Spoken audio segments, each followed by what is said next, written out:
What up, what up? This is Ray Grand, your host, and you're listening to The Ray Grand Show, where we talk about redefining a disability and overcoming. I've been paralyzed from 22 years from bacterial spinal meningitis. I know a few things. That's right. Thank you for listening, and let's get to it.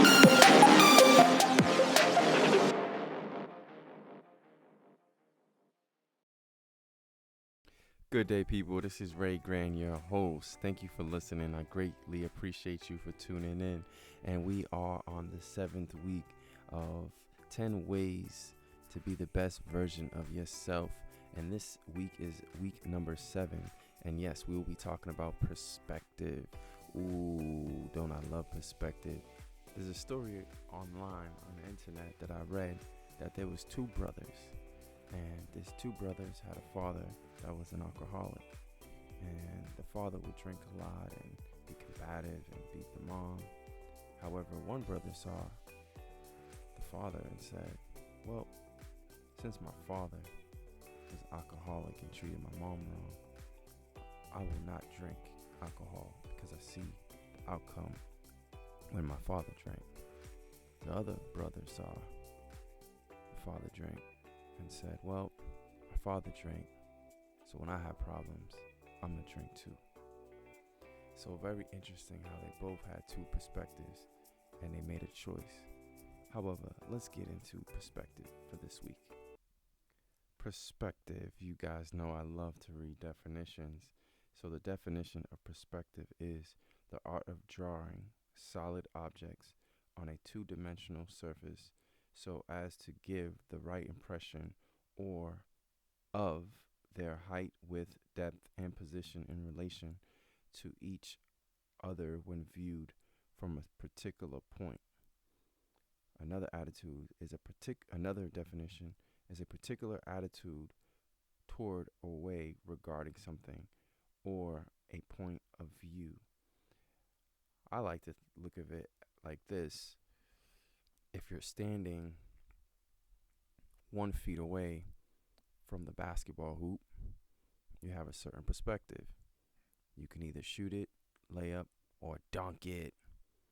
Say if you're at a three-pointer, you have a different perspective from the basketball hoop because the three-point line, I haven't seen it yet, but I think you're going to have to shoot it. And that's my choice, is to shoot the basketball. 3, 2, 1, swish. That's my Oklahoma State days. Bear with me as I let it flow, basketball journeys and memories. So it all depends on your particular perspective and where you stand. So here's a quick story about perspective. One day, a Jewish rabbi and his son was taking the bus, and the Jewish rabbi was reading a book. And as he lifted his head, he noticed a few women were dressed inappropriate in his opinion. And he looked over to his son and he said, you know, when I was your age, your grandfather and I would take these bus rides, and he would do this thing to help me. He would remove his glasses and he would put it on me. And in that way, I couldn't see well, and so he couldn't see well. So then the father said, so we'll try it. So he takes off his glasses and he puts it on his son. So the son has the glasses and he looks around and he says, it hurts my eyes. Won't this ruin my eyes? And the rabbi father responds, do you know what ruins your eyes? Looking at things that you shouldn't be looking at. That's what ruins your eyes. And he continued speaking to his son and said, you are a boy now, and your eyes are the eyes of not just of any boy. And he continued and said, everything that you see is etched in your brain forever, never to be erased. You must protect your eyes. And he reached in his inside jacket pocket and handed his son a book and said, this is a gift for you. And when we are riding on this bus, make sure you keep your eyes glued in this book. Always take a book, he said, any book. It doesn't matter. Don't take your eyes off the pages. That way you control your eyes and they won't control you. And the rabbi said to his son, "Do you understand?" He smiled and nodded, "Yes."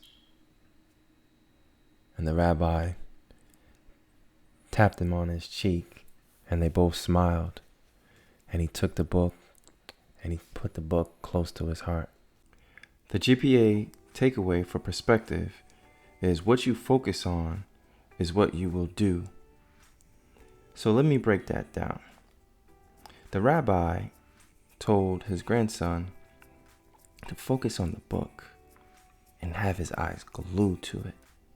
Why did the rabbi say that?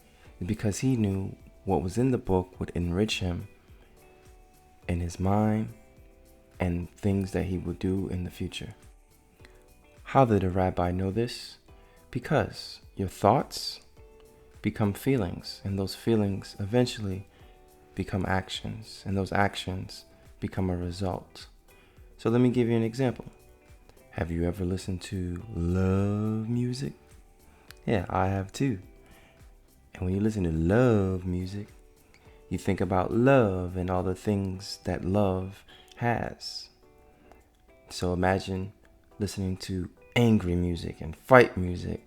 When you listen to that type of music, you want to fight and you get angry. Why? Because those lyrics become thoughts in your mind. And then eventually you have feelings about those thoughts. And then once you have feelings about those thoughts, eventually you begin to do what you feel. And then when you do what you feel, you get a result. And so the second GPA takeaway is to protect your eyes and ears. We do have control over what we see and what we hear. However, I'm not going to take away the fact that we live in a country where we're being marketed to every single minute. This can take a lot of effort to be aware of what goes in and what goes out, which may be a little bit hard in the beginning. However, it is very, very doable. So let me give you some action items. Action item number 1, make a list of shows or music that is not helping you reach your goals. Action item number 2, replace those shows or music with audiobooks, books, podcasts, YouTube channels that can help you and educate you to reach your goal. I want to encourage you that yes, you can have the right perspective. When you focus on the right things, you will get the right results. So yes, let's continue to have the right perspective and we'll see things in a better light. Thank you. Thanks for listening. If you like something that you heard, please leave a review. One more thing. If you don't have anything nice to say, don't say it at all. Love y'all.